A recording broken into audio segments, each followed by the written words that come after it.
Hey everyone, my name is Dylan Adams, and for today's video, we're going to talk about the modes.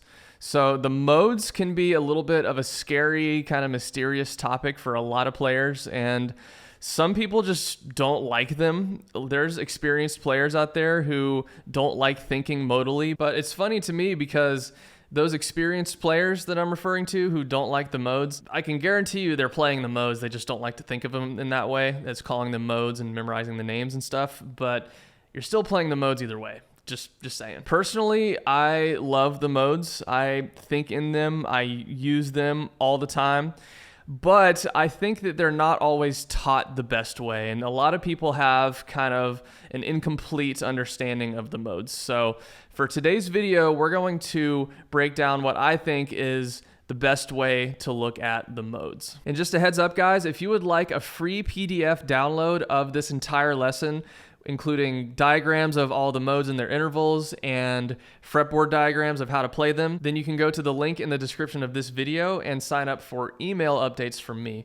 You'll get the PDF and you'll get updates on content, music, courses, products, all kinds of stuff that I'm planning on releasing here very soon. I also have links in the description to my private lessons sign up page, as well as my Patreon channel where I post exclusive content. So the typical way to explain the modes and the way that most of my private lesson students understand the modes, if they know them at all, goes something like this.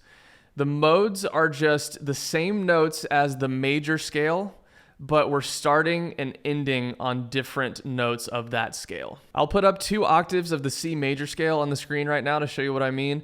So that's going to be just all of your natural notes, no sharps, no flats. Or if you're on a piano, it's like if you hit a C note and then play all of the white keys in a row until you get to your next C note. So this highlighted section right here is 1 octave of the C major scale. And that's going to sound like this. Now this highlighted section is 1 octave of D Dorian, the Dorian mode. And that's going to sound like this. This highlighted section is E Phrygian, and that sounds like this. And so on.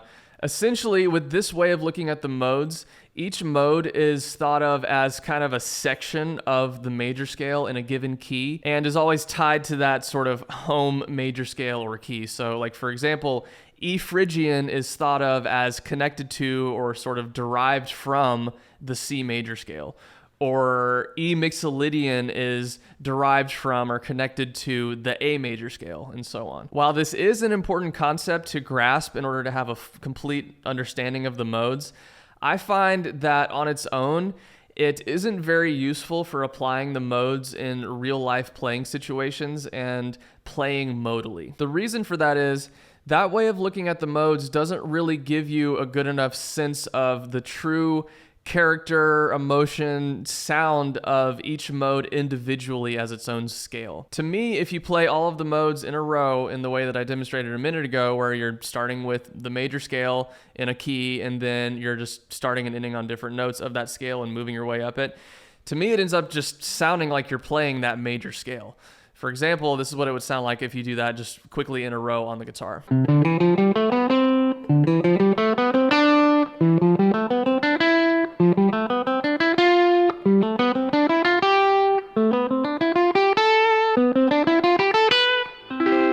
Like you can kind of hear what that mode sounds like, but to me, my ear is always tethered to that key of C major scale. Most of my students who only know the modes this way understand them on an intellectual level, but they can't really hear them for what they are, and they don't know why they need to know them or how to use them or when to use them. And that's where the other way of looking at the modes comes into play, and the way that I prefer to look at the modes. But let me just say that I didn't invent this way of looking at the modes. This isn't some like super secret hidden knowledge or anything. You can find this out there on the internet. But I just find that most people that I encounter when I say modes, they don't think about the modes in this way. Essentially, we're going to learn to look at the modes as their own individual, isolated scales, each with their own unique sound. So we can start to think, hear, and play modally. All right, so first, we have to establish that there are 2 primary core fundamental scales that will act as sort of lenses through which we will look at the modes. They are the major scale and the natural minor scale. And these two scales are modes in and of themselves. The major scale is also known as Ionian, and the natural minor scale is known as Aeolian. So when you hear those two modes, they are the same thing as the major scale and the natural minor scale. It's just a different name for them. And even though these technically are modes themselves, they're kind of our most like plain vanilla modes, so to speak. And they're going to act as our kind of standard control scales by which we will compare and categorize the other modes. With that in mind, each of the modes, when isolated as an individual scale, have an overall tonality that is either major or minor.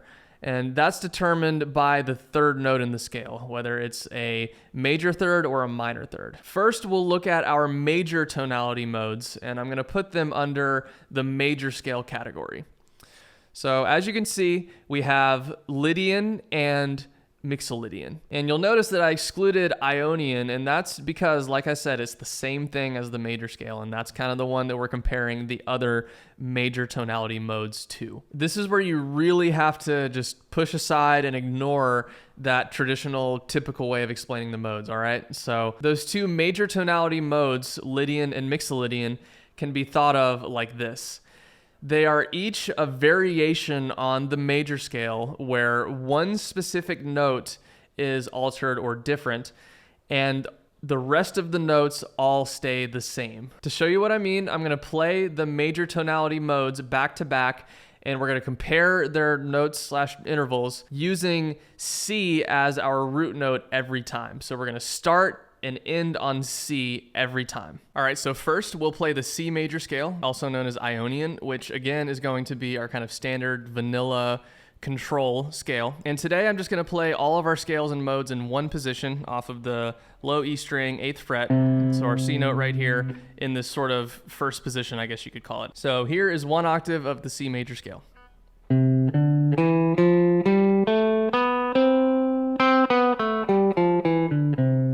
Right? So it's just all natural notes, just C, D, E, F, G, A, B, C. Or if you want to say intervals, and it's our 1 or root, major second, major third, 4th, 5th, 6th, 7th, root. Now we'll look at Lydian. So again, we're going to use this C as our starting point, as our root note. So C Lydian in one octave in this position looks and sounds like this.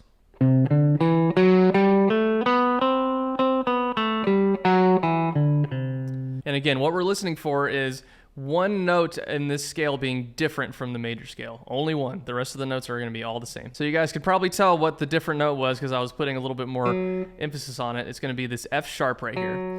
In the major scale, that F note is going to be an F natural, and that's our 4th. But with Lydian, it's going to be an F sharp, which is going to be called our sharp 4. And that F sharp note in this C Lydian mode right here is what we're going to call the characteristic note of that mode. That one different note that I keep talking about can be thought of as that mode's characteristic note. It's that characteristic note that gives that mode its own mood, vibe, emotion, and special, unique sound. And I will say our two sort of vanilla control scales that we're using here, the major scale and the natural minor scale, we're not going to consider those to have a characteristic note because, again, those are our control scales. Those are going to be our reference points for the other modes, right? And so these characteristic notes are what make the other modes different from the major scale and the natural minor scale. So I'll play the major scale and then Lydian back and forth a couple times just so you can hear the difference. You ready?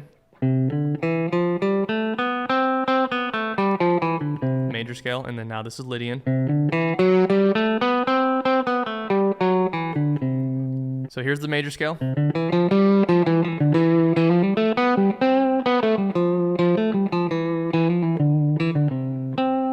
And here's Lydian.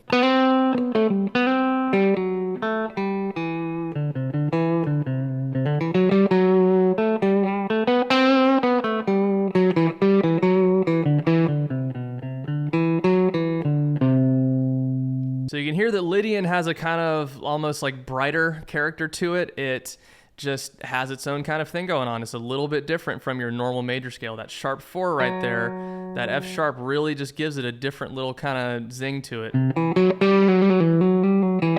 as opposed to. All right, so now we'll go to Mixolydian.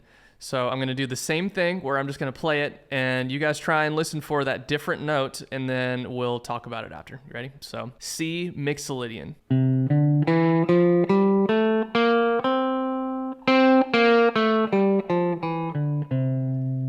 Again, I kind of emphasize it a little bit there, but the characteristic note of Mixolydian in the key of C is this B flat right here, which is going to be called our flat 7. So normally in the C major scale, our 7th is a major 7th, just a normal 7th, this B natural, but C Mixolydian is a flat 7. So we just take that 7th, lower it by a half step. That becomes our flat 7. And so that is the characteristic note of Mixolydian. So as opposed to. So you can hear that Mixolydian has a little bit of a kind of darker sound to it. That minor 7th or that flat 7 kind of just gives it a little bit moodier vibe. It's still major, it's still kind of happy, but it just gives it like a different thing.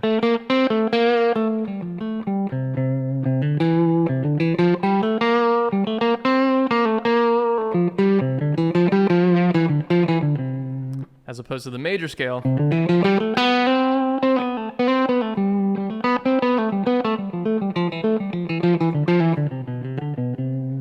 So the major scale is more just like happy, frolicking through the fields sound, whereas Mixolydian has just a slight little dark side to it with that one note. So when you're practicing these, play these 3 modes back to back using the same root note to really hear the differences. And that right there is where the typical traditional way of looking at the modes falls short, if you ask me. It turns the modes into too abstract of a concept, and it doesn't allow you to see and hear the real differences between each mode as clearly as this other method does. So anyway, we've gone through the major tonality modes. Now let's do the same thing for the minor tonality modes. So our minor tonality modes are Dorian, Phrygian, and Locrian. And again, I'm leaving out Aeolian because it's the same thing as the natural minor scale, and that's the scale by which we're comparing the other ones to. And just like with the major tonality modes, our minor tonality modes can be thought of as a variation on the natural minor scale where one specific note is different and all of the rest of them are the same, except Locrian, which has 2 notes that are different. All right, so we're going to run through our minor tonality modes just like we did the major tonality modes, and we're going to start with Aeolian because, again, that's the same thing as the natural minor scale. That is our kind of standard vanilla control scale that we're comparing our other modes to. First, we'll play the C natural minor scale, or C Aeolian.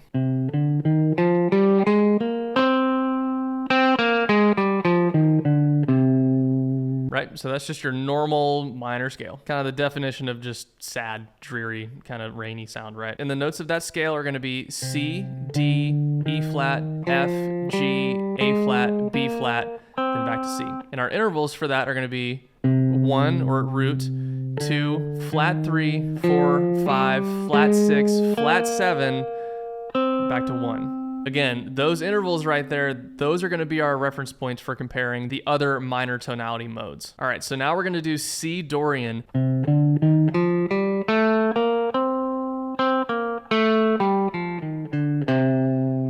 Our characteristic note of Dorian is the 6th. That 6th right there being natural, or kind of a major 6th, gives this minor mode a little bit of a brighter sound than the natural minor scale. Like I said, the natural minor scale is just straight up just sad, but Dorian has that kind of melancholy thing going on, but there's like a little just hope in there with that major 6. So here's natural minor.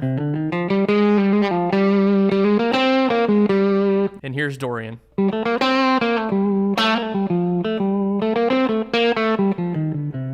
Moving on to Phrygian, go ahead and listen for that characteristic note. So C Phrygian.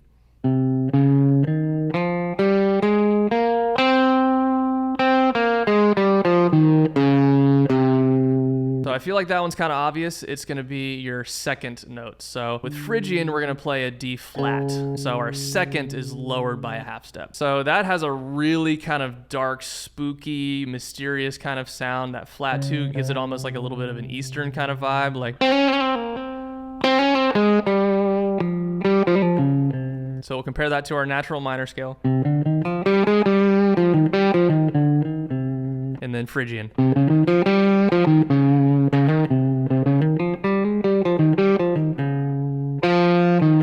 And lastly, we have Locrian. So Locrian is kind of the odd one out, and honestly, we're not going to spend a ton of time on it because you pretty much never hear Locrian isolated as its own kind of scale like this. You don't really hear any songs where the primary mode is Locrian. So don't worry about practicing this one too much, but I'll still go ahead and show it to you guys. So, and remember, this is the one that has 2 characteristic notes. So here we go. C Locrian.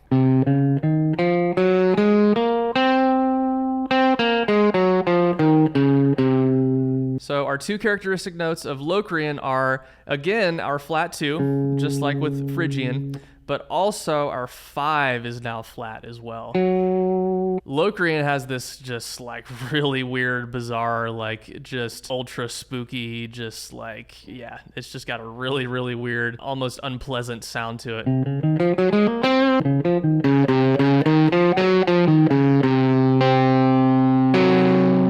You know, it's just a weird sounding mode. All right, so now that we've learned how the modes work and sound as their own individual scales, how do we actually start using them? Ultimately, there kind of are no rules, and you can do whatever you want with the modes. The modes are just different colors that you could add to your palette. But if you want to learn how to choose the best mode for any given song, then it's all about the chord progression. How and why certain modes go with certain chord progressions, honestly, could be an entire course of its own. So we're not going to have time to go into it today. One thing I wanted to mention real quick, though, is the quality of your one chord is going to determine whether you're going to use either a major tonality mode or a minor tonality mode. So in this case, we're going to be in the key of C for all of the chord examples here. And our one chord is always going to be some sort of C chord. If it's a C major, then that means we're going to use one of the major tonality modes. If our one chord is a C minor, then that means our mode has to be one of the minor tonality modes. If our one chord is major, then the other chords in the progression are going to tell us which specific major tonality mode we're going to choose. And same thing for the minor ones. If our one chord is minor, then the other chords are going to tell us which specific minor tonality mode we're going to choose. And it's all based on what notes are contained in those other chords. There are ways to use music theory to already kind of know ahead of time which chords go with which modes, but again, we don't have time for that today. But I'm going to give you guys an example chord progression for each mode that I feel strongly suggests its corresponding mode. And I'll put the chord progression up on the screen, and the highlighted chords in each progression contain the characteristic notes of each corresponding mode. So we're going to stick with the theme of this video and start with our major tonality modes. So the chord progression that's going to go with Ionian or the major scale is going to be this.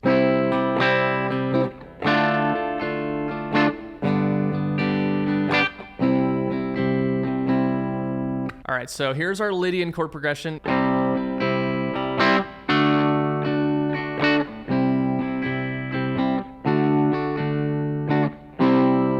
Now here's our chord progression for Mixolydian.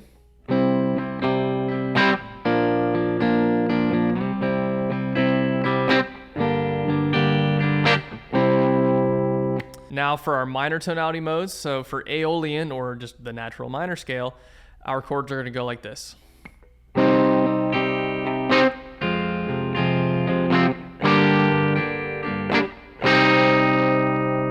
Now here's our Dorian progression.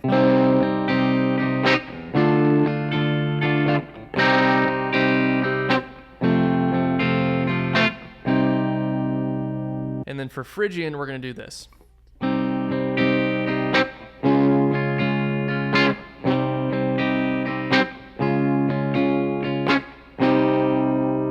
And for the same reason as earlier, I'm just going to skip Locrian. Like, you're pretty much never going to hear a modal Locrian song. And if you did, then that would mean your one chord would have to be a minor 7 flat 5, and it's not going to happen. Either using a loop pedal or some sort of recording software, go ahead and record yourself playing each of those chord progressions a few times around and try improvising over them using their corresponding modes. Between the chord progressions and the lines that you come up with and using those modes, you should really be able to hear the sort of personality and character and emotion of each of these modes really shine through, because these are modal chord progressions and they are the definition of each of these modes. And that, my friends, is the other way of looking at the modes. Like I said in the beginning, it's still important to learn the modes in the kind of typical traditional way in order to have a complete understanding of them, especially when it comes to being able to write your own chord progressions and, decide and just know what chords go with which modes and things like that. It is an important skill to learn. It's an important aspect of the modes to learn.